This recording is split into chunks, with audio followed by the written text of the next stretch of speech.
Welcome back to Rho Sigma Tutoring. This is our Gen Chem 2 series, and we are starting on chemical kinetics.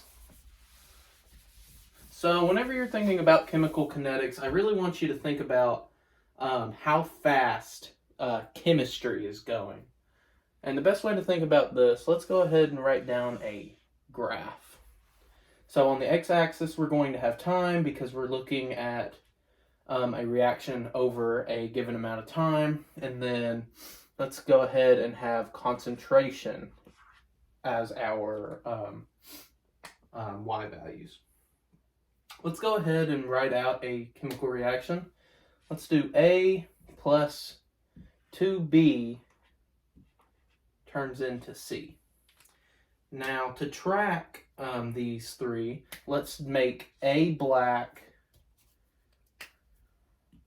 and red B. So we know that these two reactants are going to be decreasing in concentration over time because over time these two things are being made into C. So let's go ahead and make A be decreasing. And at the same time, B is going to be decreasing, but B is going to be decreasing at twice the rate that A is.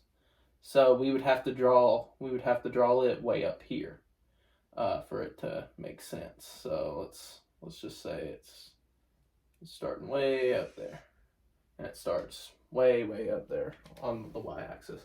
Now at the same time, let's go ahead and mark C with this purple marker. We know that C is going to be increasing in time at a similar rate as A. So, about there. So, we know that the two reactants are going to be decreasing over time with the rate of that changing depending on what the coefficient is. And if it's a product, we are going to be increasing with time. Now, that's important because what if you're not given a graph, but instead you still want to know the equality of that? Well, good news is that you can do that. And these are rate equality. So let's go back to the same reaction we had. So A plus 2B goes to well, let's change it up a little bit. AB squared, just to make it a little bit more realistic.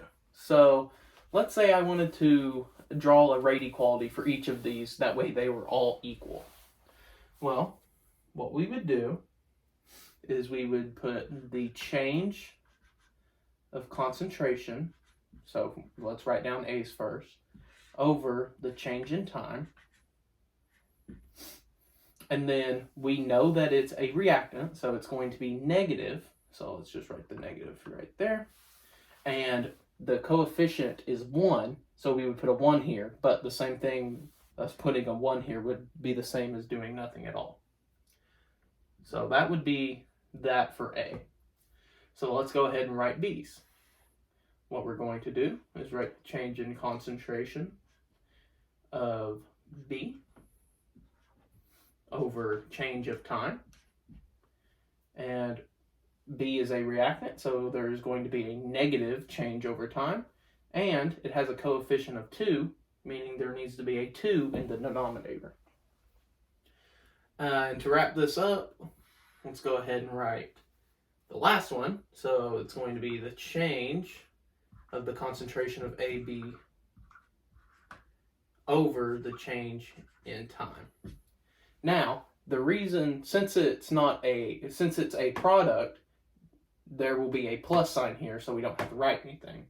It's not negative because it's not a reactant. Over time, we're going to be increasing the amount of this product.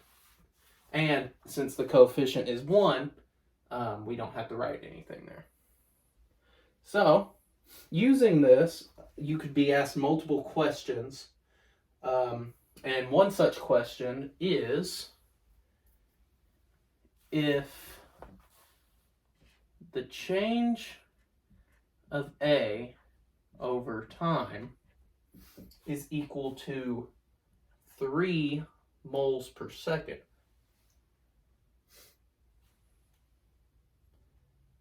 then what is the change in concentration of B over time? Well, now that we have these written out, we can figure that out.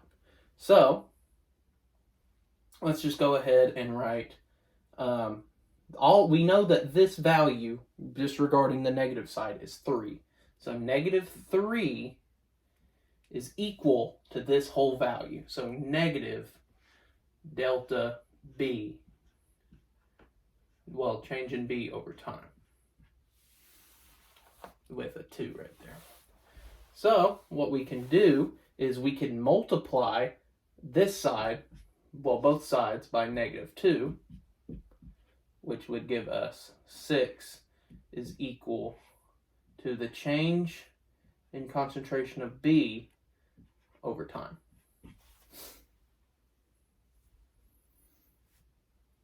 All right. That's a good stopping place for the intro to chemical kinetics. Join us back next time to discuss rate laws and integrated rate laws. Thank you.